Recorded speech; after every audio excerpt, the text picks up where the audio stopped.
Good morning, students. Today I will discuss about thymus gland. Okay, last class lo manam thyroid gland గురించి మనం తెలుసుకున్నాం. Okay, thyroid gland లో ఉండే main system ఏంటి, okay అదొక location ఏంటి, లొకేషన్ వచ్చేప్పటికి దీంట్లో మనం లార్లిక్స్ కి పక్కన అటువైపు ఇటువైపు కూడా లో block structure, very large size endocrine gland, largest endocrine gland thyroid గురించి చెప్పుకున్నాం. ఆ థైరాయిడ్ గ్లాండ్స్లో ఉండే కొన్ని సెల్స్ ఉన్నాయని చెప్పానండి. Okay, the cells are including of thyroid gland mainly presenting of the follicular cells and parafollicular cells. Okay, follicular cells, the secretions of mainly T3, T4 hormone. What is the mean by T3 and T4 hormone? Tetraiodothyroxine and triiodothyroxine. The cells are secretions of mainly T3, T4. Globulin part, the secretions of thyroxine. Okay. Parafollicular cell secretions of TCT, thyroid calcitonin hormone. Last క్లాస్లో వాటి యొక్క function, వాటి యొక్క deficiency చెప్పాను. అంటే T3, T4 అనే hormones ఎక్కువగా release అవ్వడం వల్ల హైపర్ థైరాయిడిజం, అంటే ఎక్కువగా సెల్స్లోకి థైరాయిడ్ నుంచి వచ్చే థైరాక్సిన్ అనే హార్మోను ఎక్కువగా రిలీజ్ అవ్వడం వల్ల వచ్చే డిసీజెస్ అంటే ఎక్స్ ఆప్థాలమిక్ కండిషన్స్, అంటే protecting eye balls, okay, increasing of metabolic activity, increasing of BP, increasing of okay fatigue, అంటే మీ fatigue mean painful conditions. These are all most conditions of the hyperthyroidism. Next okay hypothyroidism. ఇందులో 3 main spots ఉన్నాయి. Women condition, pregnancy కండిషన్స్లో ఉన్నప్పుడు cretinism అంటాం. అలాగే ఒక normal కండిషన్స్లో ఉన్న ఉమెన్కి హైపోథైరాయిడిజం, అంటే తక్కువగా సిక్రేషన్ అవడం వల్ల వచ్చే డిసీజ్ క్రిటిని, దాన్ని ఏమంటామంటే ఇంబ్యాలెన్స్ ఆఫ్ లేదా immature of menstrual cycle. So ఇందులో ఉమెన్స్కి మెన్స్కి కూడా low level heart rate, low level of conditions are all they representing of the hypothyroidism. ఇది థైరాయిడ్ గురించి. సో అలాగే టీసీటీ అనే హార్మోన్ చెప్పాను, పారాఫాలిక్యులర్ సెల్స్ నుంచి వచ్చే హార్మోన్ టీసీటీ. ఈ టీసీటీ నుంచి వచ్చే కాల్షియం అయాన్స్ ఏదైతే ఉన్నాయో, బ్లడ్లో కాల్షియం అయాన్స్ ఎక్కువ అవ్వడం వల్ల బోన్స్లోకి డిపాజిట్ చేయడం, అప్పుడు బ్లడ్లో కాల్షియం అయాన్స్ డిక్రీజ్ అవ్వడం, బ్లడ్లో కాల్షియం అయాన్స్ డిక్రీజ్ అవ్వడం వచ్చే డిసీజ్ మనం టెటానీ అంటాం. అలాగే బోన్స్లో కాల్షియం అయాన్స్ ఎక్కువగా ఆ తర్వాత దాన్ని బ్లడ్లోకి డిపాజిట్ చేయడం. ఇలాగే టీసీటీ అనే హార్మోను నెక్స్ట్ దాని వెనక థైరాయిడ్కి వెనక భాగం ఉన్న పారాథైరాయిడ్ గ్లాండ్ అని చెప్పాను. అది 2 pairs ఆఫ్ సంబంధించిన గ్లాండ్స్. దాని నుంచి వచ్చే parathormone hormone TCT and parathormone hormone both are functions of antagonistic nature. ఇవి రెండు కూడా వ్యతిరేక దిశలో ఉండటకు ప్రయత్నిస్తాయి. ఇది మనం చెప్పుకున్న లాస్ట్ క్లాస్. సో చాలా చాలా ఇంపార్టెంట్. ఇందులో మీకు 4 మార్క్ క్వశ్చన్స్ వచ్చేటికి హైపర్ థైరాయిడిజము, హైపోథైరాయిడిజము డిఫరెన్షియేషన్స్ అనేది చెప్పమని మనకు చెప్తాడు. సో ఇప్పుడు మనం చెప్పబోయే టాపిక్ ఏంటంటే థైమస్ గ్లాండ్. థైమస్ గ్లాండ్, ఈ థైమస్ గ్లాండ్ యొక్క లొకేషన్ ఎక్కడ ఉంటుందంటే, ఇగో దిస్ ఇస్ కాల్డ్ స్టెర్నమ్. ఇక్కడ చెస్ట్, ఇది రైట్ చెస్ట్, ఇది లెఫ్ట్ చెస్ట్. ఈ రైట్ చెస్ట్కి లెఫ్ట్ చెస్ట్కి మధ్యలో ఒక బోన్ ఉంటుంది చూసారా, ఈ బోన్ మధ్యలో ఉన్న బోన్ మనం ఏమంటామంటే right chest left chest between the bone is present called sternum. దీన్ని మనం ఏమని పిలుస్తామంటే స్టెర్నమ్ అని అంటాం. This is called collar bones. మనం ఇక్కడ షర్ట్ చూసారంటే కాలర్ బోన్స్, దీన్ని ఏమంటామంటే స్టెర్నమ్ అంటాం. ఈ స్టెర్నమ్కి వెనక భాగాన this is called ventral side, this is called dorsal side. Dorsal side అంటే ఇది, వెంట్రల్ సైడ్ అంటే ఇది, లేటరల్ సైడ్ అంటే ఇటువైపు, బోత్ ఆర్ ఇటువైపు left side and left both side. So this is called lateral side. ఇది మెయిన్ ఫంక్షన్ అండి, dorsal side and ventral side sternum. ఈ స్టెర్నమ్కి బోన్స్కి వెనక భాగాన okay very small lobe like structure ఇలా ఉంటాయండి, లోబ్స్ లైక్ స్ట్రక్చర్. దీన్ని ఏమంటామంటే థైమస్ గ్లాండ్ అంటాం. లొకేషన్ మీ స్టెర్నమ్ బిహైండ్, ఓకే వెనక భాగాన behind Okay, there are presenting of the very small lobule-like structure called thymus gland. The thymus gland, what is the major functions of thymosin? One of the hormone. ఈ hormone ఏం చేస్తుంటే cell mediatory immunity system లో పాల్గొంటుంది. Cell mediatory immunity system.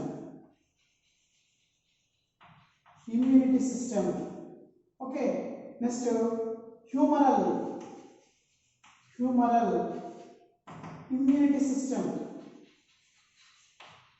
Immunity సిస్టంలో ఈ రెండింటిలో పాల్గొంటుంది.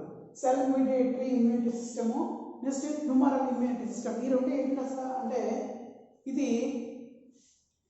Immunity రెస్పాన్స్ని అంటే నేను రెసిస్టెంట్ బాడీలో ఉండే రెసిస్టెంట్ పవర్ని ఇంప్రూవ్మెంట్ చేయడానికి ఉపయోగపడే ఈ థైమస్ గ్లాండ్ నుంచి వచ్చే థైమోసిన్ అనే హార్మోను. ఓకే, థైమోసిన్ అనే హార్మోన్ ఏం చేస్తుంటే ఈ థైమోసిన్ గ్లాండ్ నుంచి హార్మోన్స్ రిలీజ్ అవుతాయి. అంటే హార్మోన్ పేరేంటి? థైమోసిన్ అనే హార్మోన్. సో అది మెయిన్ ఫంక్షన్ ఏంటంటే సెల్ మీడియేటరీ ఇమ్యూనిటీ సిస్టమ్ను హ్యూమరల్ ఇమ్యూనిటీ సిస్టమ్ అని ఉంటాయి. అంటే ఈ రెండు అసలు ఎందులో ఉంటాయంటే మీకు ఇమ్యూనాలజీలో B cells and T cells గురించి వస్తుంది. B cells and T cells. Okay, B cells యాంటీబాడీస్ని ప్రొడ్యూస్ చేస్తాయి. ఓకే, టీ సెల్స్ కూడా యాంటీబాడీలో ఫంక్షన్ చేస్తాయి. అంటే దీంట్లో టీ హెల్పర్ సెల్స్ అంటే T4 నెక్స్ట్ TH ఇలాంటి కొన్ని సెల్స్ ఉంటాయండి. CD4 మార్కర్స్ అవి, CD8 సంబంధించిన మార్కర్స్ అన్ని ఇవన్నీ కూడా టీ సెల్స్కి సంబంధించిన ఫ్యామిలీస్ వీళ్ళు. సో ఈ T cells cell mediatory immunity సిస్టంలో పాల్గొంది, హ్యూమరల్ ఇమ్యూనిటీ సిస్టంలో పాల్గొంది. అంటే సెల్ మీడియేటరీ ఇమ్యూనిటీ సిస్టమ్ అంటే ఏంటంటే మన బాడీలో అంటే జరిగే ఒక రియాక్షన్. సో ఫాగోసైటిక్ నేచర్ కలిగి ఉంది. టీ అంటే బి లింఫోసైట్స్ అంటే mean producing of antibodies. So totally ఏదైనా సరే బి సెల్స్ టీ సెల్స్ రెండు కూడా యాంటీజెన్స్ని బైండ్ చేయడంలో. What is the antigens and antibodies? Antigens అంటే బ్యాక్టీరియల్ వల్ల కానీ, ఫంగల్ వల్ల కానీ, నెక్స్ట్ పారాసైట్స్ వల్ల కానీ enter the human body. This is called one of the protein-like structure antigen or including of human body. Example, WBC cell secretions of antibodies mean B cells. ఇది ఏం చేస్తాయంటే WBC సెల్స్లో ఈ B cells T cells produce అవుతాయి. WBC cells ఎక్కడి నుంచి produce అవుతాయి? Bone marrow నుంచి produce అవుతాయి. RBC సెల్స్ ఎక్కడి నుంచి ప్రొడ్యూస్ అవుతాయి? బోన్ మ్యారో నుంచి ప్రొడ్యూస్ అవుతాయి. అంటే WBC సెల్స్లో ఉండే, కేర్ఫుల్గా వినండి, WBC సెల్స్లో మళ్ళీ రెండు రకాలు. మీరు 10th క్లాస్లో చదివారు. WBC cells divide into 2 parts, granulocytes and granulocytes. Granulocytes and granulocytes. Please refer the book and 10th class. Please refer to the intermediate first year. Okay, WBC cells divide into 2 major parts, granulocytes and granulocytes. Granulocytes divided into mainly 3 parts: monocytes, basophils, neutrophils, eosinophils. Basophils, neutrophils, eosinophils. This mainly presenting of granules are present, but granules are present. Nucleus is divided. Different types of shapes are presenting of WBC cells. This is called as basophils, neutrophils, eosinophils. Granulocytes mainly 2 major parts: monocytes and lymphocytes. Monocytes and lymphocytes. So lymphocytes, the secretions of major 2 cells, B cells and T cells. What is the major functions of B cells and T cells? Binding of antigen. So antibodies, particularly antigens bind and engulf. Okay, phagocytic nature కలిగి ఉంటుంది. అంటే మన బాడీలోకి ఎటువంటి హానికరమైన పదార్థాలు రాకుండా ఈ బి సెల్స్ టీ సెల్స్ పనిచేస్తుంటాయి. దాన్ని మనం సెల్ మీడియేటరీ ఇమ్యూనిటీ సిస్టమ్ అంటాం, దాన్ని హ్యూమరల్ ఇమ్యూనిటీ సిస్టమ్ అని అంటాం. ఈ థైమస్ గ్లాండ్ బర్త్ కండిషన్స్లో ఉన్నప్పుడు, ఓకే, బర్త్ కండిషన్లో ఉన్నప్పుడు అంటే చిన్న వయసులో ఉన్నప్పుడు థైమస్ గ్లాండ్ చాలా పెద్దగా ఉంటుంది. థైమస్ గ్లాండ్ చాలా పెద్దగా ఉంటుంది. Very very important topic. Thymus gland thymus gland very large size in childhood. This is called childhood. బాల్య దశలో చాలా పెద్దగా ఉంటుంది. సో అగైన్ ప్యూబర్టీ అంటే యవ్వన దశలో వచ్చినప్పుడు ఇది చాలా చిన్నదిగా ఉంటుంది, అంటే మీడియం సైజులో వస్తుంది. అంటే నాలాంటి వయసు వాళ్ళకి ఇంచుమించుగా 30 to 30, 28, ఓకే 28 నుంచి ఇంచుమించుగా 34, 40 వరకు ఇంచుమించుగా చూసుకోవచ్చండి. After okay 45 or 60 this is called thymus glands very size it decreases. Mean ఇంచుమించుగా 70 years వరకు 65 నుంచి 70 years old పర్సన్స్ ఎవరైతే ఉన్నారో thymus glands is very small size. చూసారంటే ఎలా మారిపోయిందో. Thymus glands is a childhood very large size, and puberty stage very medium size. Or discontinue of thymus glands. ఇలా continuation అయిపోతూ ఉంటుంది. చూడండి చైల్డ్ స్టేజ్లో పెద్దగా ఉన్నప్పుడు ఈ థైమస్ గ్లాండ్ నుంచి వచ్చే థైమాక్సిన్ అనే హార్మోన్ వల్ల ఇదేమవుతుందంటే థైమాక్సిన్ హార్మోన్ వల్ల దీని ఫంక్షన్ చాలా తక్కువగా ఉంటుందండి. దీని ఫంక్షన్ చాలా తక్కువ ఉంటుంది. అది మీడియం సైజ్లో వచ్చినప్పుడు దీని ఫంక్షన్ చాలా ఎక్కువ ఉంటుంది. ఇంకా ఓల్డ్ స్టేజ్కి వచ్చేప్పటికి దీని యొక్క ఫంక్షన్ చాలా తక్కువ ఉంటుంది. రీజన్ చెప్పమంటారు వినండి ఒకసారి. ఇప్పుడు చైల్డ్హుడ్ కదండి, వీడికి ఇమ్యూనిటీ పవర్ చాలా తక్కువ ఉంటుంది. ఇమ్యూనిటీ పవర్ ఎందుకు తక్కువగా ఉంటుందంటే థైమస్ గ్లాండ్ నుంచి వచ్చే హార్మోను తక్కువగా రిలీజ్ అవ్వడం వల్ల వచ్చే ప్రాబ్లమ్స్ ఏంటంటే WBC సెల్స్ నుంచి వచ్చే బి సెల్స్ కానీ టీ సెల్స్ కానీ ఈ రెండు కూడా తక్కువ సైజులో రిలీజ్ అవుతూ ఉంటాయి. ఈ రెండు వాటి మేజర్ ఫంక్షన్ ఏంటి? బి సెల్స్ టీ సెల్స్ రెండు కూడా ఏం చేస్తాయంటే ఏం చేస్తాయంటే మన బాడీని రెసిస్టెంట్ పవర్లో ఉంచడానికి తోడ్పడుతుంది. కానీ for example COVID-19 one of the viral infections, okay, very dangerous. Okay, do not enter the temple region, do not enter the bus station, do not enter the railway station, all are closed. Why? Because okay, and ఇక్కడ చిన్నపిల్లలకు వచ్చేప్పటికి అసలు బయటకు రావద్దని ఇప్పటి వరకు continuation జరుగుతూనే ఉంది. స్కూల్స్ కూడా తీసేయడం, కొంతమందికి చిన్నపిల్లలు అంటే ప్రైమరీ స్కూల్స్ అసలు లోపల నుంచి బయట రాకుండా చెప్పడానికి కారణం అంటే వాళ్ళలో ఇమ్యూనిటీ పవర్ చాలా తక్కువ ఉంటుంది, రెసిస్టెంట్ పవర్ తక్కువ ఉంటుంది. రెసిస్టెంట్ పవర్ తక్కువగా ఉండడానికి కారణం అంటే బి సెల్స్ నుంచి టీ సెల్స్ నుంచి వచ్చి యాంటీబాడీస్ లెవెల్ చాలా తక్కువగా ఉండడం వల్ల పట్టుకోవడానికి వైరస్ యొక్క వైరస్ బలం ఎక్కువైపోతూ ఉంటుంది. ఇక్కడ యాంటీబాడీని ప్రొడ్యూస్ చేసే బి సెల్స్ కానీ టీ సెల్స్ కానీ పనిచేయట్లేదు. బి సెల్స్ టీ సెల్స్ ఎందుకు ప్రొవైడ్ చేయలేకపోతున్నాయంటే అక్కడ నుంచి వచ్చే థైమస్ గ్లాండ్ నుంచి వచ్చే ఒక హార్మోన్ అంటే థైమాక్సిన్ అనే హార్మోన్ ఎక్కువగా రిలీజ్ అవ్వకపోవడం వల్ల మనకు ప్రాబ్లమేటిక్గా ఉంది. సో ఇలాంటి హార్మోన్స్ చిన్నపిల్లలు వచ్చేప్పటికి చాలా తక్కువ రేట్లో ఉంటుంది. మరి అడల్ట్ స్టేజ్లోకి వచ్చేప్పటికి ఈ వయసులో అంటే నా వయసులో ఉన్న వాళ్ళకి సో ఎక్కడికైనా మనం వెళ్ళిపోవచ్చు without any mask. Okay, mask లేకుండా వెళ్ళవచ్చు నెక్స్ట్ స్టేజ్, కానీ ఎంటర్ అవుతుంది.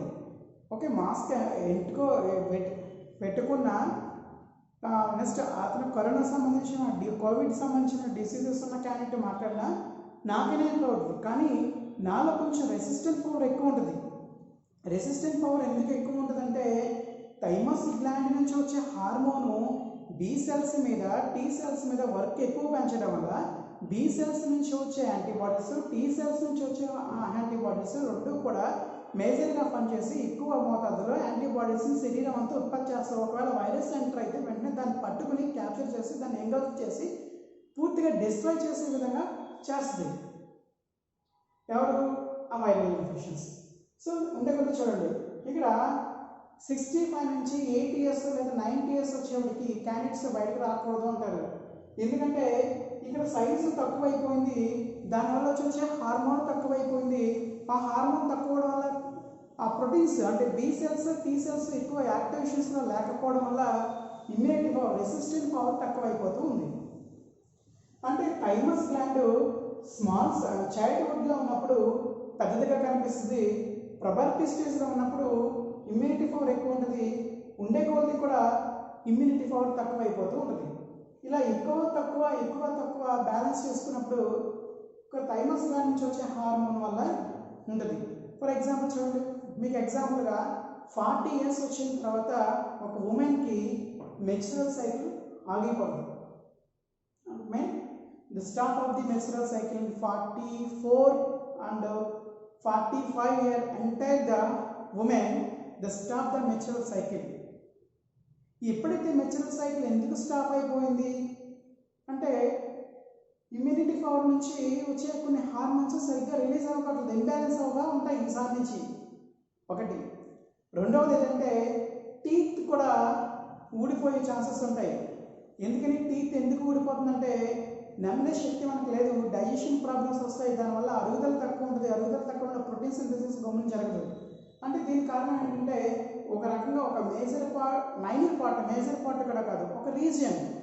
So immunity power. కిడ్నీలో కూడా 40 years వచ్చిన తర్వాత పేల్ కలర్ బదులు కొంచెం రెడ్డిష్ కలర్లో ఉండే, అంటే రెడ్ కలర్ ఎక్కువ థిక్ ఎల్లో కలర్ వచ్చే యూరిన్ శాంపిల్ మనం చూస్తుంటాం. అంటే డైరెక్ట్గా కొన్ని బ్లడ్ సెల్స్ ఏమవుతుందంటే కలెక్టింగ్ ట్యూబ్ నుంచి డైరెక్ట్గా రిలీజ్ అయిపోతూ ఉంటాయి.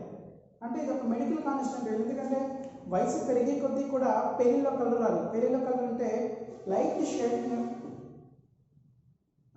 షేడ్ కలర్లో ఉండే urine sample. Yellow sample light యూరిన్లో ఉన్న లైట్ కలర్లో ఉండే యూరిన్ అంటే కొంచెం నిమ్నంలో కలర్లో ఉంటుంది. అది హెల్దీ పర్సన్ యొక్క యూరిన్ శాంపుల్. ఓల్డ్ పర్సన్స్ యొక్క యూరిన్ శాంపుల్ మీరు అబ్జర్వ్ చేస్తున్నప్పుడు ఎల్లో కలర్లో ఉంటుంది. ఎల్లో కలర్లో ఎందుకు ఉంటుంది?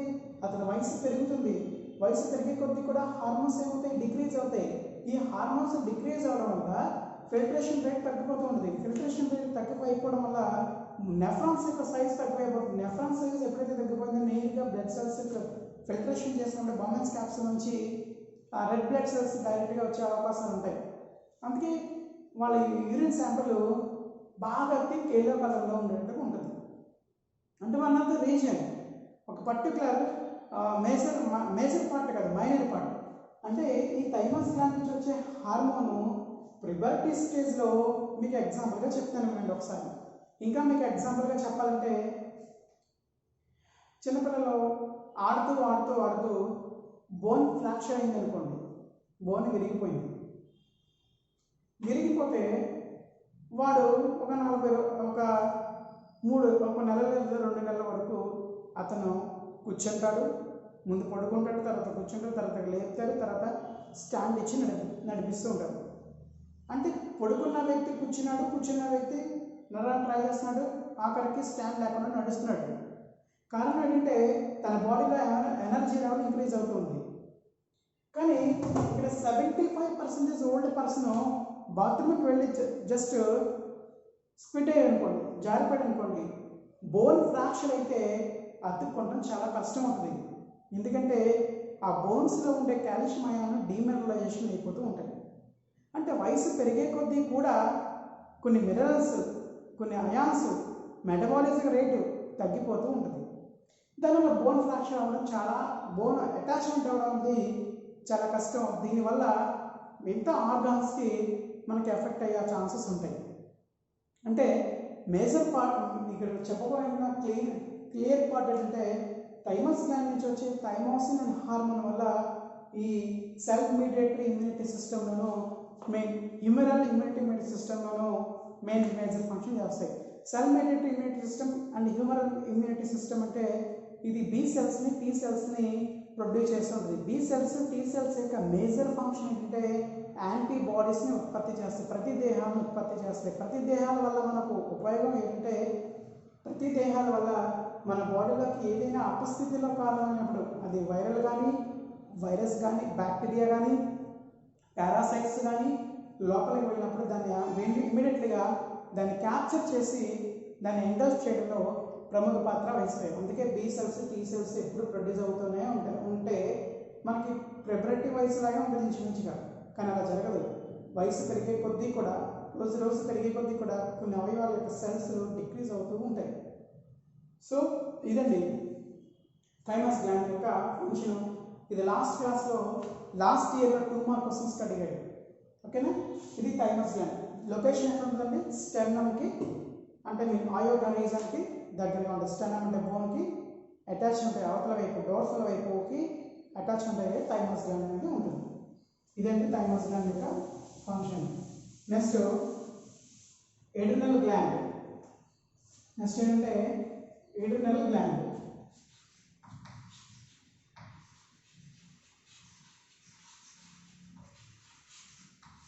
Adrenal gland. Adrenal gland. Adrenal gland అంటే మీకు తెలిసిన ఆల్రెడీ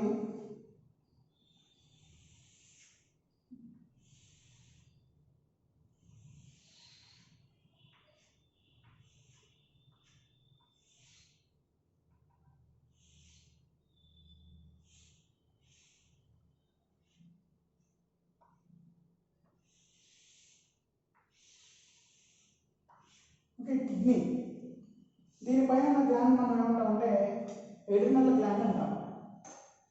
ఓకే, లాస్ట్ క్లాస్ మనం చాలా వరకు నేర్చుకున్నాం కిడ్నీ గురించి. This is called cap like structure.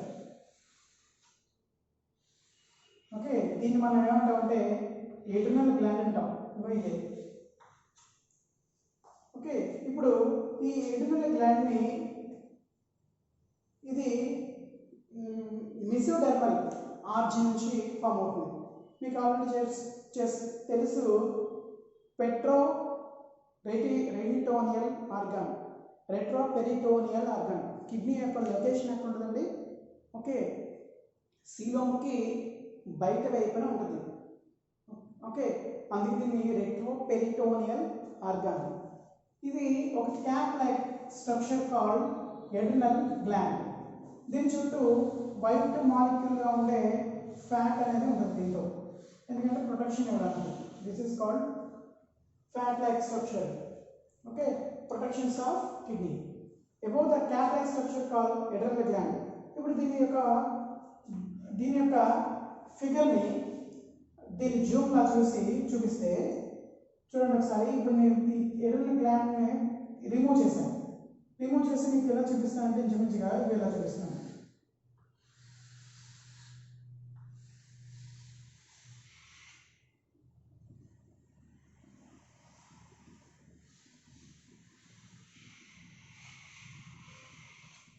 ఇది ఎడ్రినల్ గ్లాండ్. ఇది ఎడ్రినల్ గ్లాండ్. ఇప్పుడు ఎడ్రినల్ గ్లాండ్ మనం ఏం చేస్తామంటే వర్టికల్ సెక్షన్ చేసినప్పుడు, వర్టికల్ సెక్షన్ అంటే ఇలా నిలువుకోత కోసినప్పుడు, జస్ట్ ఇలాగ కట్ చేసినప్పుడు మీకు ఇందులో 3 జోన్స్ అనేవి కనిపిస్తాయి. దిస్ ఇస్ కాల్డ్, ఈ లోపల భాగం మనం ఏమన్నామంటే మెడులరీ రీజన్. దీనిలో కానీ చూడండి, కిడ్నీ బయట వైపు మనం ఏం కనిపిస్తుంది? This is called cortex region. మనం దీన్ని ఏమంటామంటే కోర్టెక్స్ అంటాం. ఈ లోపల ఉన్నదాన్ని మనం ఏమంటాం రెటినల్ మెడులరీ.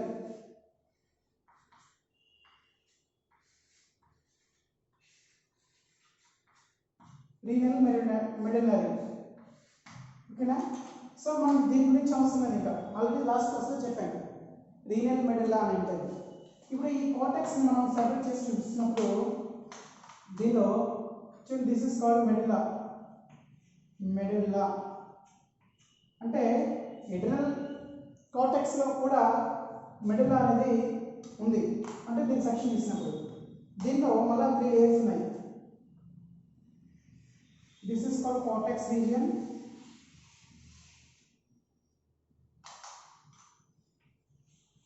చూడండి 3 లేయర్స్ వేస్తాను మీరు చూసారండి. కార్టెక్స్ రీజియన్ 3 లేయర్స్ ఉన్నాయి. అంటే దీన్ని సెక్షన్ తీసినప్పుడు దీన్ని ఏమంటామంటే జోనా గ్లోమరులసా, గ్లోమరులస్. ఈ బ్లూ కలర్ ఇండికేషన్ చూపిస్తాం కదండి, దాన్ని జోనా ఫాసిక్యులేటా.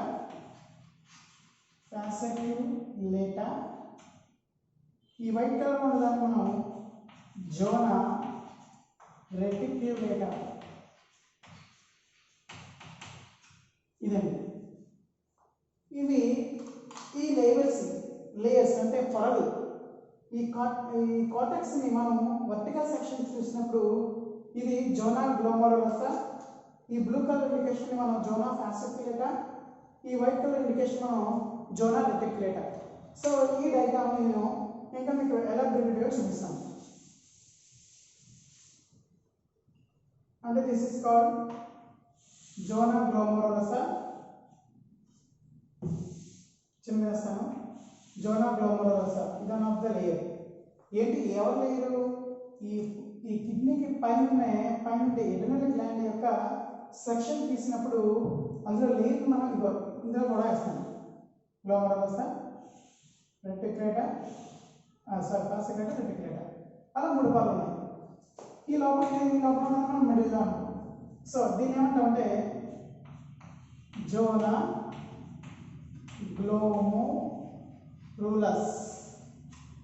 గ్లోమరులస్.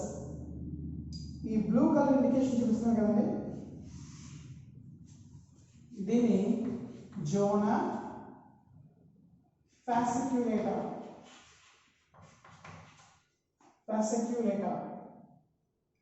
ఈ రెడ్ పింక్ కలర్ వేస్తాం కదా, జోనా రెటిక్యులేటర్. ఇలాగా 3 లేయర్స్ ఉన్నాయి. సో ఈ ప్రెసెంట్ ఇక్కడ మనం ఏమంటామంటే మెడుల్లా, ఎడ్రినల్ మెడుల్లా. దీన్ని మనం ఏం పిలుస్తామంటే కార్టెక్స్ రీజియన్, ఎడ్రినల్ కార్టెక్స్ అని. దీన్ని ఏమని పిలుస్తామంటే ఎడ్రినల్ మెడుల్లా అంటాం. సో ఇవి లేయర్. ఈ లేయర్స్ నుంచి కూడా కొన్ని హార్మోన్స్ రిలీజ్ అవుతాయి. ఇప్పుడు జోనా గ్లోమరులోసా అనే లేయర్ నుంచి ఏ హార్మోన్స్ రిలీజ్ అవుతుందంటే వెరీ వెరీ ఇంపార్టెంట్. పింక్ కలర్తో వేస్తాను చూడండి, aldosterone. Okay, aldosterone very very important. What is meant by aldosterone? ఇది మినరల్ కార్టికోకాయిడ్స్. అంటే మినరల్ కార్టికాయిడ్స్ అంటే మీకు లాస్ట్ క్లాస్లో ర్యాక్ సిస్టమ్ అని చెప్పాను. రాస్, ఓకేనా? RAS mean renin angiotensin, aldosterone system. మనం ఈ 4 పదాలు మనం ఏం పిలుస్తామంటే renin, aldosterone, angiotensin and system. Total RAS system అంటాం. అంటే ఇందులో యాంజియోటెన్సిన్ 1 నుంచి యాంజియోటెన్సిన్ 2, యాంజియోటెన్సిన్ నుంచి 2 నుంచి ఇలాగ కొన్ని ఎంజైమ్స్ రిలీజ్ అవుతాయి. లంగ్స్లోకి వెళ్ళినప్పుడు అవి యాంజియోటెన్సిన్ 2 రిలీజ్ అవుతాయి. ఈ రిలీజ్ అయిన తర్వాత మొత్తం సిస్టమ్ కూడా దాంట్లో ఏముందంటే కార్టెక్స్ రీజన్లోకి వెళ్తుంది. కార్టెక్స్ రీజన్లో ఉండే జోనా గ్లోమరులోసా అనే పార్ట్ నుంచి ఆల్డోస్టిరాన్ వల్ల మినరల్ కార్టికాయిడ్స్ అనేవి వస్తాయి. టోటల్గా చెప్పాలంటే దీని యొక్క ఉపయోగం ఏంటంటే మన బాడీలో ఉండే మినరల్స్ని బయటికి పంపించకుండా డయాబెటీస్ ఇన్సిపిడస్ నుంచి ముఖ్యంగా పాల్గొంటుంది. అంటే ఫ్లాకులేటివ్ రీఅబ్జార్ప్షన్ అంటే ఆల్డోస్టిరాన్ మినరల్ కార్టికాయిడ్స్లో ముఖ్యమైన పాత్ర వహిస్తుంది. అందుకే మీకు రాస్ సిస్టమ్ ఒకసారి మీరు బుక్ రిఫర్ చేయండి. RAS renin angiotensin aldosterone system. ఇది మీకు కిడ్నీలో రెగ్యులేషన్స్ ఆఫ్ కిడ్నీ వచ్చినప్పుడు దాంట్లో ఉన్నది. అదొకసారి రిఫర్ చేయండి బుక్. ఆల్డోస్టిరాన్ ఏంటంటే డయాబెటీస్ ఇన్సిపిడస్ అంటే మినరల్ కార్టికాయిడ్స్. అంటే మన బాడీలో ఉండే మినరల్స్ని వాటర్ని రీఅబ్జార్ప్షన్ చేసి అలాగే మినరల్స్ని బయటకు వెళ్ళకుండా ఒక ముఖ్యమైన పాత్ర వహిస్తుంది. అది ఆల్డోస్టిరాన్. మరి జోనా ఫాసిక్యులేటర్ లేయర్ నుంచి ఏ హార్మోన్స్ రిలీజ్ అవుతాయంటే glucocorticoids. Glucose metabolism, gluconeogenesis.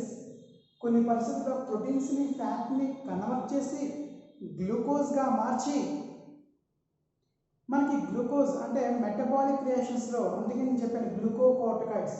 For example చూడండి, మనకి ఫాస్టింగ్ ఉన్నామనుకోండి, ఫాస్టింగ్ నాడు మనకి మన బాడీ నుంచి ఏమవుతుంది? అసలు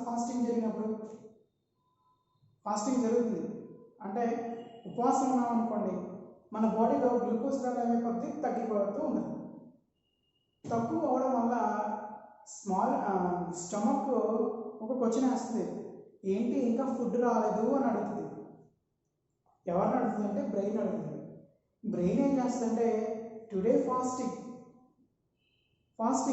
ఇవాళ నేను ఉపవాసం ఉన్నాను కాబట్టి ఇవాళ నో ఫుడ్ అని అంటుంది. అప్పుడు స్టమక్ ఏం చేస్తుందంటే మరి ఎలా ఎనర్జీ రిక్రూట్మెంట్ చేయాలి, ఈ బాడీకి ఎలా ఎనర్జీని ప్రొవైడ్ చేయాలి, ఎనర్జీ ప్రొవైడ్ చేస్తేనే కదా మెటబాలిజం జరిగేది. మరి ఎనర్జీ మెటబాలిజం జరిగితేనే కదా ఇక్కడ అతను యాక్టివిటీలో పాల్గొనేది. అంటే మజిల్ కాంట్రాక్షన్ జరగాలన్నా, రీప్రొడక్షన్ జరగాలన్నా, థింకింగ్ చేయాలన్నా, సెన్స్ చూడాలన్నా, ఇలా సమ్ పర్టికులర్ ఫంక్షన్స్ ఉంటాయి కదా, డైలీ ఫంక్షన్స్. మరి ఆ ఫంక్షన్స్ అన్నీ కూడా తక్కువైపోతాయేమో కదా అని చెప్పి స్టమక్ ఆలోచిస్తూ ఉంటుంది. అప్పుడు స్టమక్ ఆలోచిస్తుంటే అదే కాన్సెప్ట్కి బ్రెయిన్ ఒక ఫంక్షన్ ఇస్తుంది. ఏం ఫంక్షన్ ఇస్తుంటే ఇంకో నువ్వు వెళ్ళి లివర్ దగ్గరికి వెళ్ళి లివర్ని అడుగు. ఏమని అడగాలి, నాకు ఎనర్జీ రిక్రూట్మెంట్ చేసే కొన్ని బై ప్రొడక్ట్స్ మీ దగ్గర ఉన్నాయి కదా అని చెప్పి అడుగని చెప్పి బ్రెయిన్ ఒక సలహా ఇస్తుంది. అప్పుడు స్టమక్ ఏం చేస్తుంటే లివర్ దగ్గరికి వెళ్ళి today no food no digestion. Okay, అప్పుడు లివర్ అంటది వై బికాస్. స్టమక్ అంటది టుడే ఈజ్ ఫాస్టింగ్ అని చెప్తుంది. ఓహో ఫాస్టింగా, అయితే మరి ఎలాగా ఎలా రిక్రూట్మెంట్ చేయాలి, బ్లడ్లోకి కొన్ని ఎంజైమ్స్, కొన్ని ప్రోటీన్స్, కార్బోహైడ్రేట్స్ ఎలా రిక్రూట్మెంట్ చేస్తామని అడిగి లివర్ అడుగుతుంది. Liver okay store of the glucose and glycogen particles. నా దగ్గర ఇంతకుముందు నువ్వు తిన్న ఫుడ్ ఐటమ్స్ ఏదైతే ఉన్నాయో గ్లూకోజ్ను గ్లైకోజన్గా మార్చి ఆ గ్లైకోజన్ బై ప్రొడక్ట్స్ని నేను బ్లడ్లోకి సిక్రెట్ చేస్తానులే అంటుంది. ఓకే, బ్లడ్లోకి గ్లూకోజ్ సిక్రెట్ అవుతూ ఉంటుంది. అలా సిక్రెట్ అవడం వల్ల ఒక రోజు ఫాస్టింగ్ కంప్లీట్ అవుతుంది. కానీ రెండో రోజు ఫాస్టింగ్ వస్తుంది. ఓకే, రెండో రోజు ఫాస్టింగ్ కూడా లివర్ ఏం చేస్తుందంటే నా దగ్గర ఉన్న గ్లైకోజన్ పార్టికల్స్ ఉన్నాయి కదా, ఇంకా ఆ గ్లైకోజన్ పార్టికల్స్ మార్చి మళ్ళీ బ్లడ్లోకి పంపిస్తాను. బ్లడ్ ఏం చేస్తుందంటే బ్లడ్ ఈచ్ అండ్ ఎవ్రీ సెల్స్కి ఆక్సిజన్ కన్సంప్షన్ చేసి మనకి ఏమైనా ఎనర్జీని రిక్రూట్మెంట్ చేస్తుంది. అంతే కదా చెప్పాను, ఎనర్జీ ఆక్సిజన్ కన్సంప్షన్ చేసుకుంటుంది కదా సెల్. ఆక్సిజన్ కన్సంప్షన్ చేసుకుంటే ఏమవుతుంది, కెటబాలిక్ ప్రాసెస్ జరుగుతుంది. ఓకే, కెటబాలిజం ప్రాసెస్ అంటే న్యూట్రియన్స్ బ్రేక్ డౌన్ అయ్యి ఇండైరెక్ట్గా మనకి ఎనర్జీని ప్రొవైడ్ చేస్తుంది. దాంతోనే కదా రెస్పిరేషన్ జరుపుకున్నాం. సో అలాగా రెండో రోజు లివర్ ఏం చేస్తుందంటే గ్లైకోజన్స్ని ఏదో రకంగా ఫుడ్ని ఎనర్జీని ప్రొడ్యూస్ చేస్తుంది. కానీ మూడో రోజు తగ్గిపోతుంది లివర్ కూడా, ఎందుకంటే దాని దగ్గర ఉన్న అమౌంట్ ఖర్చు అవుతుంది. అప్పుడు మన బాడీలో ఉండే ప్రోటీన్స్ని కూడా ఆఖరికి ఫ్యాట్ని కూడా ఎలా కన్వర్ట్ చేస్తుందంటే గ్లూకోజ్ కింద మారుస్తుంది. అలాగే ఫ్యాట్ని ప్రోటీన్స్ని గ్లూకోజ్ కింద మార్చే ప్రక్రియని మనం ఏమంటామంటే గ్లూకోనియోజెనిసిస్ అంటాం. Okay, gluconeogenesis. అలాగా మన బాడీలో ఉండే ప్రోటీన్స్ని ఫ్యాట్ని కూడా మెటబాలిక్ రియాక్షన్స్లో పాల్గొని చివరికి దాని నుంచి ఒక గ్లూకోజ్ ప్రొడక్ట్ అని తయారు చేసి లివర్ మిగతా బాడీ పార్ట్స్కి మళ్ళీ సప్లై చేస్తుంది. అలా ఎంతవరకు సప్లై చేస్తుంది చేయలేదు. 3 days అయింది, 4 days అయింది, 5 days అయింది. ఇలాగ క్రమేపీ లివర్ యొక్క ఫంక్షన్లో కూడా తేడా వస్తుంది. బ్లడ్ చేంజ్ అవుతూ ఉంటుంది. అక్కడికి హ్యూమన్ బాడీ యొక్క రెస్పిరేటరీ సిస్టమ్ తక్కువ అవుతుంది. ఎందుకని అక్కడ ఎనర్జీ రిక్రూట్మెంట్ అయితేనే కదా సెల్స్లోకి వెళ్ళి సెల్యులర్ రెస్పిరేషన్ జరిగేది. కానీ ఇటువంటి సెల్యులర్ రెస్పిరేషన్ అక్కడ జరగట్లేదు. ఎందుకు జరగట్లేదు అంటే అక్కడ న్యూట్రియన్స్ అందట్లేదు. న్యూట్రియన్స్ అందకపోవడం వల్ల ఇక్కడ రెస్పిరేషన్ రేట్ తగ్గుతూ ఉంది, బ్లడ్ ప్రెషర్ రేట్ తగ్గుతూ ఉంది. ఓకే, ఉండవలసిన స్థానంలో మెడికల్ కాన్స్టెంట్ వాల్యూ ఉండవలసిన లెవెల్స్ అన్ని తగ్గిపోతూ ఉన్నాయి. ఆఖరికి హ్యూమన్ బాడీ డెడ్ కండిషన్స్కి వచ్చే ఛాన్సెస్ ఉంటాయి. సో అటువంటి ఫంక్షన్స్ని అంటే అటువంటి క్లిష్ట పరిస్థితిలో ఉన్న ఫంక్షన్స్ని ఈ జోనా ఫ్యాసిక్యులర్ నుంచి వచ్చే హార్మోన్ ఏదైతే ఉందో మనల్ని ఏం చేస్తుందంటే ఓకే గ్లూకోకార్టికాయిడ్స్ గ్లూకోజ్ కింద మార్చి మనల్ని సేఫ్ చేయడంలో పాల్గొంటుంది. అందుకే దీనికి పేరు ఏంటంటే సేఫ్ లైఫ్. మన బాడీని సేఫ్లో ఉంచడానికి ఈ జోనా ఫ్యాసిక్యులర్ నుంచి వచ్చే హార్మోన్ ఏదైతే ఉందో ఎవడో కదా గ్లూకోకార్టికాయిడ్స్, అది మనకి సేఫ్ బాడీలో ఉంచడానికి తోడ్పడదు. ఇంకా నెక్స్ట్ జోనా రెటిక్యులేటా ఇది సెక్స్ హార్మోన్ అంటే మేము ఆండ్రోజన్స్ అంటాం.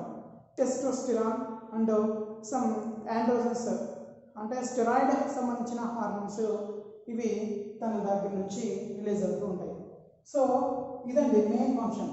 కార్టెక్స్లో ఉండే ఈ 3 లేయర్స్లో zona glomerulosa mineral corticoids very very important. మన బాడీలో ఉన్న మినరల్స్ని బయటికి పంపకుండా చూస్తుంది. అదే మెకానిజం రాస్ మెకానిజం ద్వారా జరుగుతుంది. ఒకసారి రాస్ మెకానిజం ఓకే చూస్తే సరిపోతుంది. నెక్స్ట్ జోనా ఫ్యాసిక్యులేటా.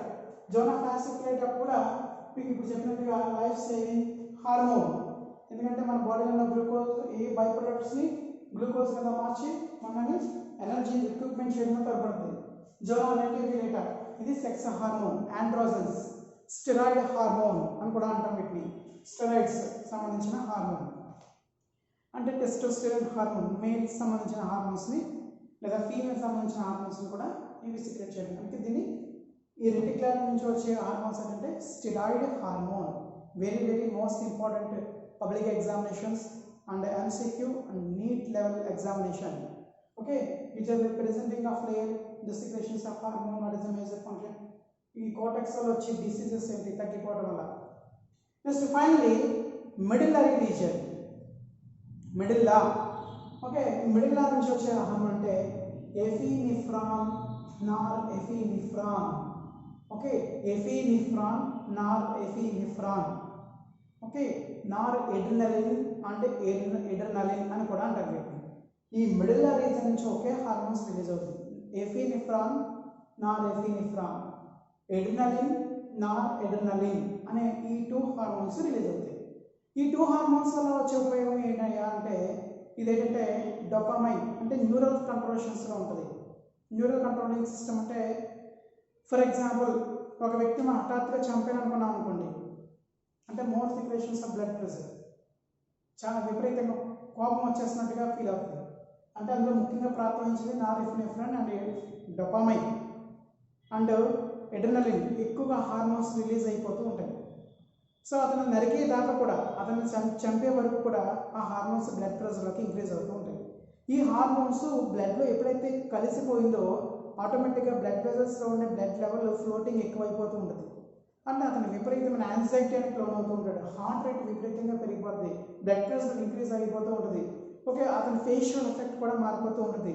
సో ఆ ఎడ్రినలిన్ నార్ ఎడ్రినలిన్ చాలా డేంజరస్, కానీ అవి కూడా ఒక ఫంక్షన్లో ముఖ్యమైన పాత్ర వహిస్తాయి. అది కూడా హార్మోన్స్. ఒక క్లాస్లో ఒక అమ్మాయి అడిగింది, సరే ఇంత మరి కోపం తెచ్చే హార్మోన్స్ కదా తీసేస్తారా అంటుందని. అంటే పైన మిడిల్తో పాటుగా పైన ఈ లైన్ కూడా కట్ చేసేది. ఒక అమ్మాయి ఏమడిగిందంటే ఇది నార్ ఎఫినిఫ్రాను లేదా మీరు అన్నట్టుగా ఎడ్రినలిన్ నార్ ఎడ్రినలిన్, దీనివల్ల చాలా యాంగ్జైటీ ఫీల్ అవుతామండి. ఈ హార్మోన్ బ్లడ్లో కలిసిపోవడం వల్ల బ్లడ్ ప్రెషర్ ఇంక్రీజ్ అయిపోతూ ఉంటుంది. అతని మీద కోపం వచ్చేంత వరకు కూడా, అతని ఏదో ఒకటి చేసేంత వరకు కూడా ఈ హార్మోన్స్ రిలీజ్ అవుతూ ఉంటాయి అని చెప్పి ఫీల్ అవుతున్నాం కదండి. ఒకసారి అది దానివల్ల ఏంటంటే దాన్ని రిమూవ్ చేస్తే అలా ఉంటుంది, పూర్తిగా తీసేస్తే మనకి ఏం నష్టం అయిపోతావు. అక్కడ మినరల్ కార్టికాయిడ్స్ లాస్, డైరెక్ట్గా మినరల్స్ పోతూ ఉంటాయి. గ్లూకోకార్టికాయిడ్స్ డైరెక్ట్గా కార్బోహైడ్రేట్ మెటబాలిజం జరగదు. నెక్స్ట్ రెటిక్యులేటర్ సెక్స్ హార్మోన్స్ పనిచేయవు. నెక్స్ట్ మిడిల్లా ఇవి మామూలుగానే హార్మోన్స్ రిలీజ్ అవుతుంది. దీనివల్ల నష్టం అనేది ఏర్పడుతుంది, చాలా డేంజరస్ సంబంధించే అవకాశాలు ఉన్నాయి. మరి దాన్ని ఎఫినిఫ్రాన్ నార్ ఎఫినిఫ్రాన్ తగ్గిపోవాలంటే ఏం చేయాలంటే యోగా చేసుకుంటుంది. అది ఇప్పుడు ఒక వ్యక్తి నరికేయాలని అనిపించినప్పుడు ఈ హార్మోన్స్ ఎక్కువగా బ్లడ్లో సీక్రెట్ అయిపోయినప్పుడు మనం ఆ కాసేపు ఒక 5 minutes మనం ఆలోచిస్తే ఎలా ఉంటుంది. ఒక 5 minutes మనం ఆలోచించామనుకోండి, ఈ ఎడ్రినలిన్ నార్ ఎడ్రినలిన్ యొక్క హార్మోన్స్ లెవెల్ తక్కువైపోతుంది. తక్కువ అవడం వల్ల మీకు ఒక ఫీలింగ్ వస్తుంది, పోతే పని మనకు సంబంధం లేదు, వదిలేయి అని పోనీలే అనే విషయం కూడా మన బ్లడ్ ప్రెషర్ తెలియజేస్తూ ఉంటుంది. అంటే అక్కడ లెవెల్ ఏమైపోతుంది, నార్ ఎఫినిఫ్రాన్ ఎడ్రినలిన్ తక్కువైపోతూ ఉంటుంది. కానీ అది మనం ఉంచే కొద్ది మనం ఆలోచించకుండా ప్రతిసారి మనం విపరీతంగా ఫాలోయింగ్ అయ్యామనుకోండి, so hormones is very increases. But అది మన జైలుకి వెళ్ళే అవకాశాలు కూడా ఎక్కువ ఉంటాయి. కానీ జైలుకి వెళ్ళిన తర్వాత జైలుకి వెళ్ళిన తర్వాత, చంపేసిన తర్వాత, మీలో హార్మోన్స్ తక్కువైపోయిన తర్వాత అప్పుడు మీరు కూర్చుని ఏడుస్తారు. అయ్యో నేను ఇలా చేశానేంటి, ఈ పద్ధతిలో ఫాలో అయిపోయినేంటి, మూర్ఖత్వంగా వెళ్ళానండి, కనీసం నన్ను కొట్టినా మనం అధమాయించవచ్చు కదా అనే విషయం మనకి తర్వాత తెలియజేస్తుంది. ఎందుకని అక్కడ బ్లడ్లో ఉండే norepinephrine, adrenaline hormones very decrease level, low level. That's why thinking is very thinking very easy. దాన్ని ఏమని చెప్తారంటే జారిపడ్డాం టోటల్గా, ఆ విధంగా ఆ పొజిషన్కి వస్తుంది. So this is major functions of adrenal cortex and adrenal medullary region. Very most important and adrenal gland. In the last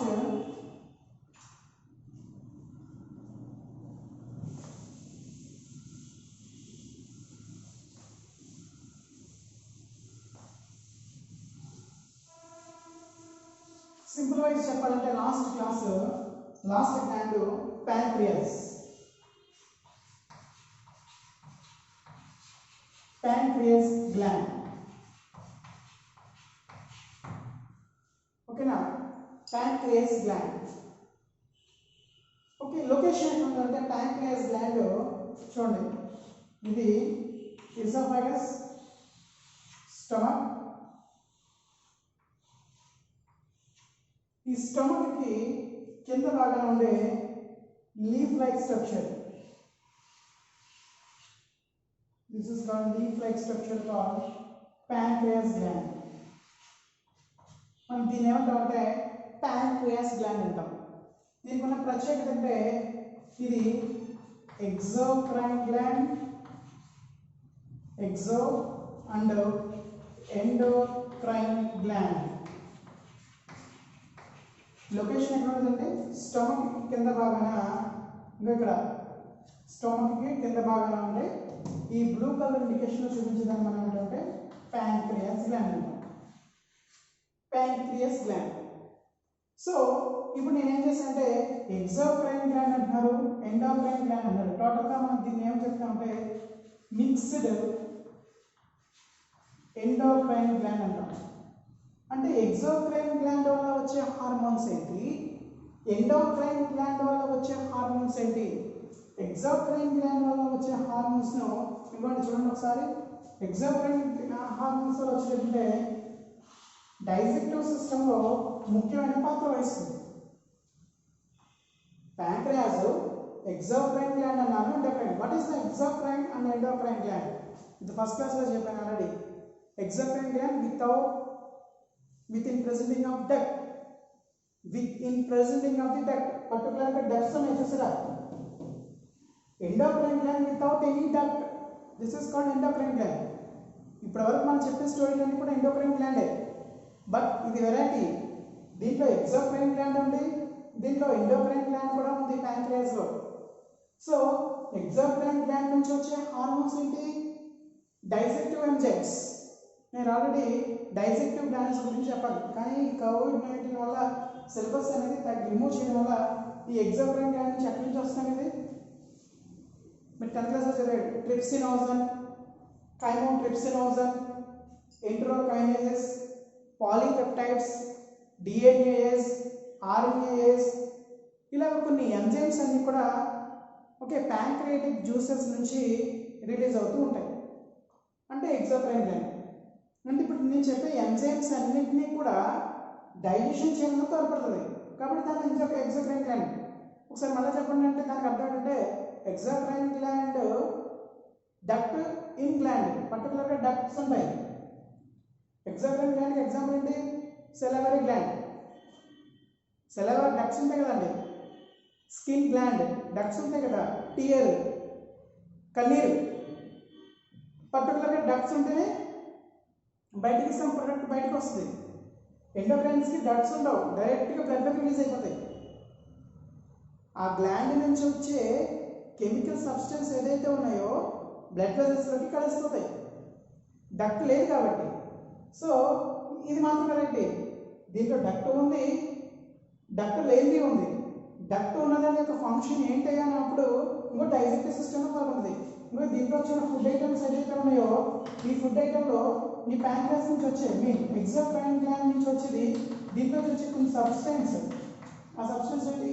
trypsinogen, chymotrypsinogen, enterokinases, DNases, RNases ఇలాంటి nucleases, sugar main carbohydrates, maltose, sucrose, lactose ఇలాంటి ఏజ్ అన్ని enzymes అన్నీ కూడా exocrine గ్లాండ్లో పాల్గొంటాయి. మరి endocrine యొక్క function ఏంటంటే అప్పుడు ఈ ప్యాంక్రియాస్ని మనం ఒకసారి దీనిలో కట్ చేసి మైక్రోస్కోప్లో చూస్తే, అంటే నేను చిన్న పీస్ తీసుకున్నానండి. Cut the pancreas tubes, very small size in the tube, under the microscopic observation. నేను మైక్రోస్కోప్లో చూశాను. ఇంకా చూడండి ఎలా ఉంటాయో. మీకు ఇంచక్కడగా మీరు ఇంటర్ సెకండ్ ఇయర్లో ప్రాక్టికల్స్లో మాన్యువల్ తీయండి, మీకు కనిపిస్తుంది టీఎస్ ఆఫ్ ప్యాంక్రియాస్ అని. నేను చేసి చూడండి ఫ్లవర్ లాగా వేస్తాను, మీరు ఆ రికార్డ్ షీట్లో కూడా వేస్తారు.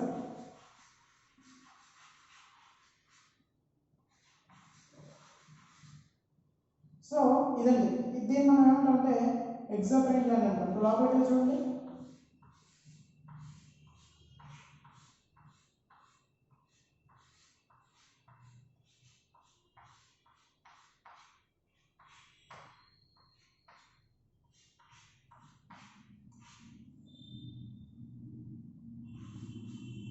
ఇలా ఉందన్నమాట. అంటే దీని యొక్క పీస్ మనం కట్ చేసి చూసినప్పుడు హిస్టాలజికల్ స్లైడ్స్లో పెట్టి చూస్తే ఇలా ఉంటుంది. ఈ బయట కనిపించే వాటిని, ఈ బ్లూ కలర్ ఇండికేషన్ చూపించే వాటిని ఎగ్జోక్రైన్ గ్లాండ్ అంటాం. ఈ లోపల కనిపించే దాన్ని మనం ఏమంటాం అంటే ఎండోక్రైన్ గ్లాండ్ అంటాం. మళ్ళా ఈ ఎండోక్రైన్ గ్లాండ్లో ఆల్ఫా సెల్స్ ఉంటాయి, this is called alpha cells అనుకోండి. బీటా సెల్స్ ఉంటాయి, this is called beta cell అనుకోండి. అండ్ గామా సెల్స్ ఉంటాయి, this is called gamma cells. Okay, next F cells,